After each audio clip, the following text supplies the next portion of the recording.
gente já pode ver os melhores momentos da partida. Daqui a pouco a gente fala sobre o jogo, sobre as mudanças do Crespo, que surpreendeu ontem com uma mudança no esquema tático, não usou os 3 zagueiros. Mas essa pressão foi toda embora agora, PVC. O que mudou esses ares? Foi a chegada do Rafinha? Foram as vitórias de fato que mudam todo o ambiente? Eu acho que já falamos sobre isso um pouco. O Marcos Antônio jogou muito de novo ontem. Você viu a bola que ele deu, o Caleri estava impedido, o Luciano estava impedido, mas a bola que ele ofereceu foi extraordinária. Eu acho que não tem só o Rafinha. Tem uma soma de questões e, principalmente, saber quem vai entrar no vestiário. O Everton faz o pênalti no Danielzinho, o Lucas vai cobrar e converter. Quem entra no vestiário hoje? Arrima Assis, Rui Costa e Rafinha. A ideia do Rafinha como gerente, ou como o cargo que se chame, foi do Rui Costa, porque o Rui Costa entendia que tinha o Rafinha uma liderança de vestiário do tempo em que ele ajudou a ganhar a Copa do Brasil, e o Rafinha está demonstrando isso. Ele entra no vestiário com a autoridade de quem pode falar coisas, porque jogou nesse mesmo grupo, porque foi parceiro desses mesmos jogadores e porque conhece a linguagem de vestiário. A linguagem de vestiário, o que é a linguagem de vestiário? Se você entrou no vestiário, fala a verdade. Tem que falar a verdade, inclusive quando vai atrasar salário. E o Rafinha está falando a verdade. E o grupo que recebeu muito mal o Márcio Carlo Magno em outubro do ano passado, que o Márcio Carlo Magno entrou chutando o pé da porta, e os jogadores não entenderam bem, naquele momento, se deviam se reportar ao Carlo Magno, ou ao Belmonte, ou ao Rui Costa, ou ao Júlio Casares, quem é que mandava naquele vestiário. Hoje os jogadores sabem quem manda no vestiário. Tanto sabem que o Crespo, que ajuda a mandar no vestiário, tomou um pito por ter dito que o time ia brigar contra o rebaixamento de um campeonato que termina no dia 2 de dezembro. Então, antes mesmo do campeonato começar. Então, aí você faz o quê? Você compromete e traz para dentro desse compromisso todo mundo. Isso significa que o São Paulo vai ser campeão brasileiro? O São Paulo não é nem líder do campeonato ainda, porque a rodada não terminou. Mas ele não dormia líder do campeonato desde a 30ª rodada de 2020. Eram 200 rodadas sem o São Paulo líder. Ainda pode ser 201, dependendo do que aconteceu hoje à noite. Depende, porque tem o Bragantino ali, que está na 3ª colocação com 6 pontos. Vejam a tabela. São Paulo líder com 7, Bahia coladinho com 7 também. E o Bragantino enfrenta o Corinthians, o rival do São Paulo. Então vai depender muito desse jogo, do desempenho do Corinthians diante do Bragantino, para saber se o São Paulo continua na liderança do Campeonato Brasileiro. Sabe o que os são paulinos e os palmeirenses estão dizendo hoje? Vai, Corinthians. Vai, Corinthians. Tem que torcer pro Coringão para derrubar o Bragantino, pro São Paulo continuar ali na liderança. Vamos ver a nossa enquete, porque envolve esse tema, né? O que mudou? O que mudou a fase do São Paulo nesta temporada, nesse início de temporada, que já foi tão turbulenta ali, né, nesse primeiro mês? O que foi mais importante na recuperação do São Paulo, hein? Foi a chegada do Rafinha, que deixou tudo mais tranquilo, que botou ordem na casa? Foi a saída do Casares, com muitos problemas que vinham fora de campo, né, nos bastidores. Foi o Crespo arrumar o time. Ou os lesionados voltarem bem, enfim, um DM um pouco mais esvaziado. Pedro, quero te ouvir. Olha, eu acho que, em primeiro lugar, com alguma folga, é a volta dos jogadores que não são só jogadores que estavam lesionados. São jogadores que estão entre o que o São Paulo tem de melhor, né? O Lucas finalmente encontrando aí a melhor forma física, tá bem tecnicamente, né? Tá jogando muito. O Caleri, que já fez mais gols esse ano do que fez no ano passado, salvo engano, o PVC com certeza sabe. Não sei de cabeça, vou ver aqui. A gente vai pesquisar. Mas o São Paulo tá conseguindo ter seus melhores jogadores frescos, né? Bem fisicamente, no começo de temporada, inteiros, recuperados.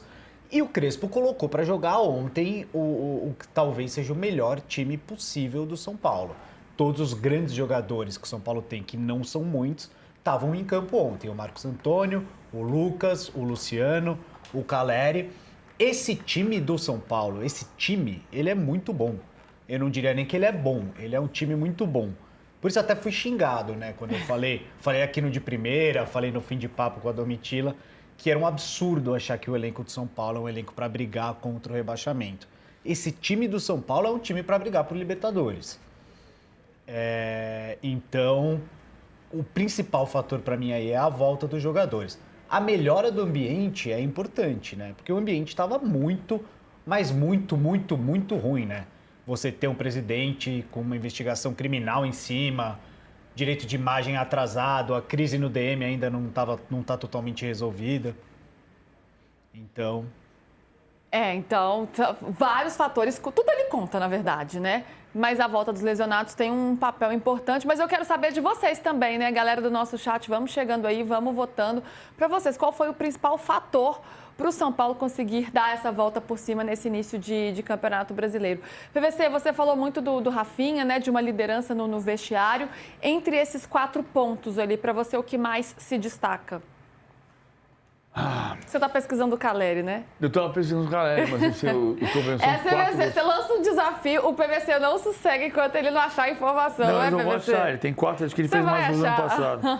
Eu acho que vai ganhar o Rafinha, mas é porque é a versão mais populista. E também porque, coincidência não é bem a palavra, mas foi no mesmo momento, né? Ele chega... e as coisas começam a se arrumar, não necessariamente por causa disso, mas também por isso. Mas o Rafinha também é consequência da saída do Casares. Sim. Porque se o Casares não tivesse saído, não tinha chegado o Rafinha. Sim. Ou teria chegado em outras circunstâncias. Então seu voto é qual? Saída do Casares? Eu acho que a saída do Casares fez bem e foi o que o Lucas falou. Sim. O Lucas atribuiu a saída do Casares, Ninguém vai condenar o Casares antes da justiça.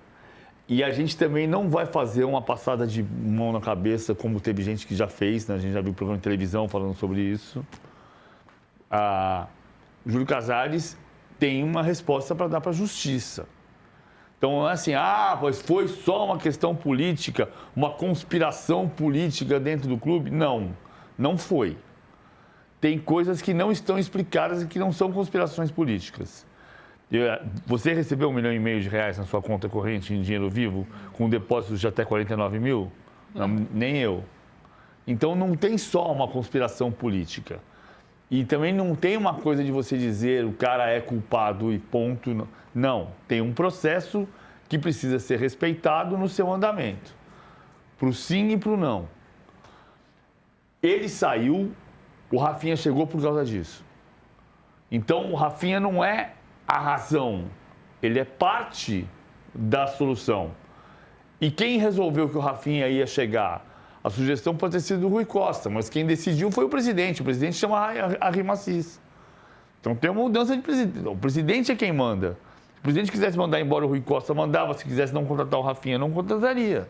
A gente tem uma questão aí, né, que não é exatamente o Rafinha, né? O futebol do São Paulo tava uma zona, né? Você tinha departamento médico com racha interno, com pessoas que não se gostam. Você tinha o diretor de futebol, que era o Belmonte, mas já meio fora da gestão, com o CEO junto, que também dava ordens. Então a questão não é só o Rafinha, é colocar um pouco de ordem na casa, né? Ter uma pessoa para responder, os jogadores respondem para o Rafinha e para o Rui, ter um andamento normal de dia a dia, sem notícias políticas. Eu acho que vai além do Rafinha, é a organização do ambiente, que voltou a ser um ambiente de trabalho normal, né? Pode não ser um super ambiente, mas é um ambiente normal. Onde as pessoas... Se você prometeu Coca-Cola, não dê Guaraná. A imitação de Juvenal Juvencio. Não, eu não imitei agora. Agora eu só repeti a frase.